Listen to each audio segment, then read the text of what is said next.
This is Command Post, a series of discussions about military matters from Time and the Center for a New American Security. We often talk of America as the indispensable nation. Is that a fair burden for this country to carry going forward? Are our military ambitions sometimes too far-reaching? You know, it's a Department of Defense. It's not a department of go everywhere in the world and see where there is trouble that we can squish out. What is the proper role of America in the 21st century? Well, I think in many ways our global military posture today is a reaction to some very hard lessons Americans learned from World War I and World War II.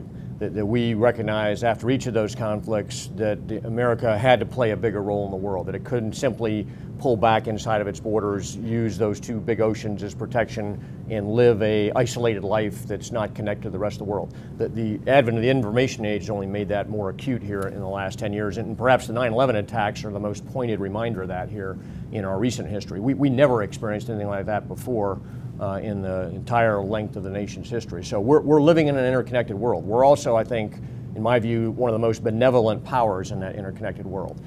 There are other actors out there who are growing in prominence and strength. Their outlook, their democratic systems or lack thereof, how they look at power is untested right now. And I think we have to remain concerned about that. The rest of the world is very concerned about that. So as our members of our think tank travel around the world, the question they hear the most often is America in decline? And that's always asked with a worried brow and a great deal of concern about the benevolent role the United States has played. We do need to get our friends to contribute more, to share more, to carve out more of their budget into the things we're paying for now in this global defense arena. But we still have a very significant responsibility to ourselves at home and to the broader world. There is a streak in American foreign policy going back decades, but that is resurfacing now about isolationism, particularly in the aftermath, or what's seen as the aftermath of Afghanistan and Iraq, a tendency to bring the troops home, focus on our domestic problems.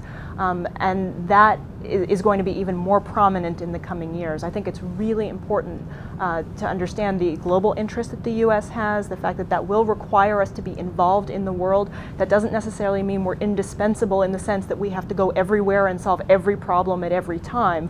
And I love Dave's use of the analogy of an appetite suppressant. But that really from a U.S. core security and foreign policy interests and in ways that really benefit the American people, the U.S. is going to have to be out there engaged with the world to try to address these kinds of threats and to keep shipping lanes open and all those sorts of things. And I think there needs to be a much deeper understanding about that as the debate about should we bring everybody home and turn inward once again as that debate unfolds. There's a theory called hegemonic stability theory in international relations, which suggests that one state has to set and enforce the rules of the international order in order for the system to work. And the theory is, of course, debated, but what is certainly demonstrable over the course of history is that if no one enforces the rules, states take short-term decisions that they may think are in their own interests, but that hurt everyone. And so the international free trade system, which the United States invests huge resources in preserving and protecting, including an awful lot of the resources of the U.S. Navy and the U.S. Air Force, in fact, makes our economic growth and our economic vitality possible. So we gain a great deal from being the indispensable nation.